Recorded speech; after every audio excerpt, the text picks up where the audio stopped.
بيقول لك كل الأرواح مقدسة. طبعا يا بيه، بس واضح إن في أرواح بفيزا بلاتينية وأرواح تانية بالكاد محسوبة بشرية. أنت روحك لها تمن، طبعا، بس ده لو أنت منهم، ولكن لو أنت مختلف عنهم في الجنسية أو الديانة أو اللون فغالبا روحك مش محسوبة في السيستم تبعهم أساسا. العالم لما بيتعامل مع الكوارث مش بيساوي بين الأرواح، واحد يتصاب منهم الدنيا تقوم ما تقعدش، العالم يبكي، الهاشتاجات بتولع. واحد يتصاب أو يحصل له إيه عندنا مفيش حاجة تحصل. دنيا إيه اللي تسمع عنه؟ هو في حد أصلا يعرفه؟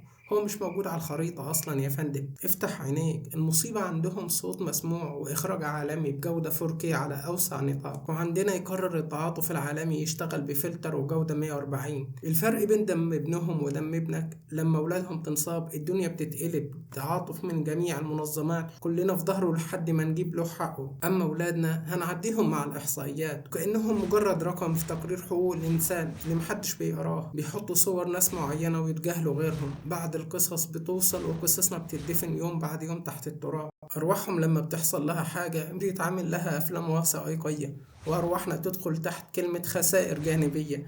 بقرار منهم أصدروه ينتزعوا مننا كل شيء إنساني ويحركونا يمين وشمال ويحددوا لنا نعيش إزاي وفين بمزاجهم وغصب عننا. الحقيقة يا صاحبي، عايز تعرف روحك بكام؟ بص في جواز سفرك واسأله، هيرد عليك يقولك هل تستحق الإنقاذ ولا لأ، هتدخل مستشفى ولا حفرة، هيتكلم عنك ماسك ولا هيطنشك زوكربيرج. الحقيقة في وجع العالم قرر إنه يكون مسموع والدنيا تبكي عليه وتتعاطف عليه، ووجع تاني قرر إنه يتجاهله.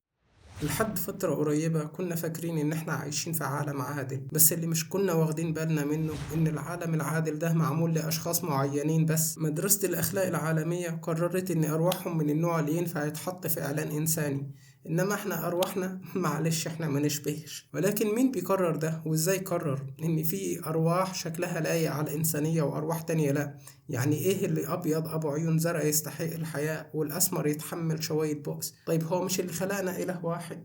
كل الأرواح مقدسة، الكذبة اللي بيكذبها العالم علينا وبيحاول يخلينا نصدقها. الأرواح لا هي مقدسة ولا متساوية. العالم والتاريخ والزمان والمكان وكل الدلائل اللي حوالينا بتشير إن كل روح ليها تمن مختلف عن روح الشخص التاني، والتمن ده بيتحدد من خلال أنت إيه ومين وابن مين ومنين ودينك إيه وجنسيتك إيه إلخ إلخ إلخ.